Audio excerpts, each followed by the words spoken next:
प्रयागराज के अंदर जो मैंने पहले कहा, एक कुंभ का दायरा बढ़ रहा है, काफी दूरी तक जाएगा।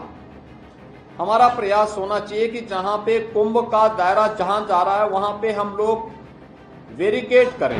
रेस्टोरेंट, होटल में जो कार्मिक हैं इनकी वेरिफिकेशन, किराएदारों की वेरिफिकेशन की कार्रवाई ये सुरक्षा की दृष्टि से शुरू कर लें। रेलवे के साथ, सिविल एविएशन विभाग के साथ में, एनएचएआई के साथ में, भारत सरकार से जुड़ी हुई जितनी भी अन्य संस्थाएं हैं उन सब के साथ भी हमारा एक बेहतर तालमेल रहना चाहिए। 2019 में किए गए प्रयासों का परिणाम था कि यूनेस्को ने प्रयागराज कुंभ को मानवता की अमूर्त सांस्कृतिक धरोहर के रूप में मान्यता दी। हमारा प्रयास होना चाहिए कि फिर इस बार प्रयागराज कुंभ को वैश्विक स्तर पर इसी प्रकार की मान्यता प्राप्त हो। आज लोगो जारी हो गया है और मैं चाहूंगा कि सूचना विभाग मेला, प्रयागराज मेला प्राधिकरण के साथ मिलकर के सुनिश्चित करें कि एक तो उत्तर प्रदेश के अंदर हर जिला मुख्यालय पर,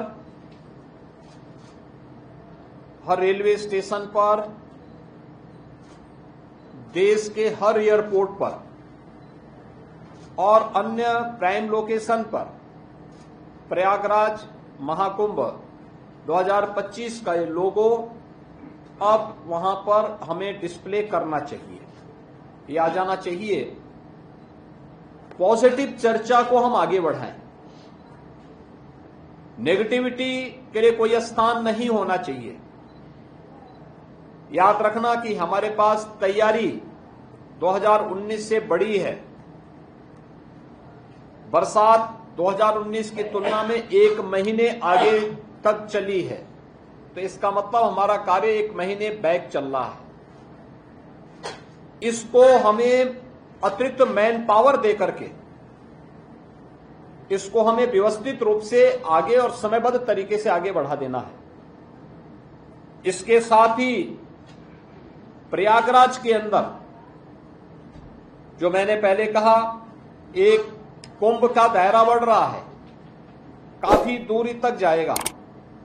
हमारा प्रयास होना चाहिए कि जहां पे कुंभ का दायरा जहां जा रहा है वहां पे हम लोग वेरिफिकेट करें और वहां पे हमारी शेड लगनी चाहिए, टीन शेड लगा करके ऊंचा एगो बना लें और आने जाने की ही व्यवस्था करें, क्योंकि फ्रीक्वेंट बाहरी लोगों का या बाहरी किसी भी ऐसे तत्वों का घुसपैठ न हो जो सुरक्षा के लिए किसी के साथ खिलवाड़ कर सके। अभी से हम सुनिश्चित करें street vendors, e rickshaw, 3 wheeler, taxi चालक, अन्य प्राइवेट चालक, ट्रक या अन्य रेस्टोरेंट, होटल में जो कार्मिक हैं इनकी वेरिफिकेशन, किराएदारों की वेरिफिकेशन की कार्रवाई ये सुरक्षा की दृष्टि से शुरू कर लें। सीसीटीवी कैमरा हमने ऑपरेशन त्रिनेत्र के अंतर्गत सेफ सिटी में यह निजी भागीदारी के माध्यम से भी, लोगों के सहयोग से भी लगाया था, विभिन्न संस्थाओं के सहयोग से भी सीसीटीवी कैमरे हम लोगों ने लगाए थे। हमारा प्रयास होना चाहिए कि ये सभी क्रियाशील होते हुए दिखाई देने चाहिए। रेलवे के साथ, सिविल एविएशन विभाग के साथ में, एनएचएआई के साथ में, भारत सरकार से जुड़ी हुई जितनी भी अन्य संस्थाएं हैं उन सब के साथ भी हमारा एक बेहतर तालमेल रहना चाहिए। मुझे विश्वास है कि हमारे पास अभी समय है, कार्य व्यवस्थित रूप से आगे बढ़ रहा है।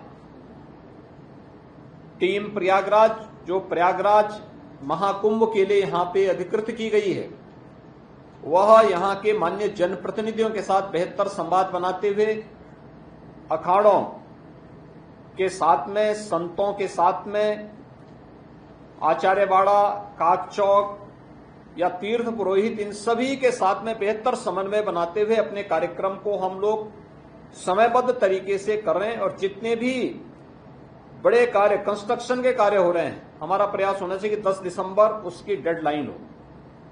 10 से 15 के बीच में हमारा प्रयास होगा कि हम प्रधानमंत्री जी को यहां आमंत्रित करके कुंभ मेले के लिए उनसे सभी परियोजनाओं का उद्घाटन आदि के बारे में उनके करकमलों से इसको संपन्न करवा करके इसकी शुभारंभ की घोषणा करवा दें। उसकी तैयारी अभी से हमारी होनी चाहिए।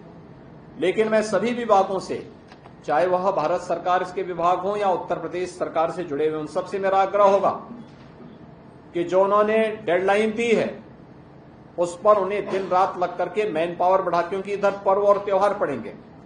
पर्व और त्योहार की पर्व और त्योहार आप मनाएं अतिरिक्त मान दे करके, लेकिन हमें व्यवस्थित रूप से इन सभी कार्यों को आगे बढ़ाना पड़ेगा और हर हाल में एक दिव्य और भव्य कुंभ के लिए, क्योंकि पिछली बार 2019 में किए गए प्रयासों का परिणाम था कि यूनेस्को ने प्रयागराज कुंभ को मानवता की अमूर्त सांस्कृतिक धरोहर के रूप में मान्यता दी।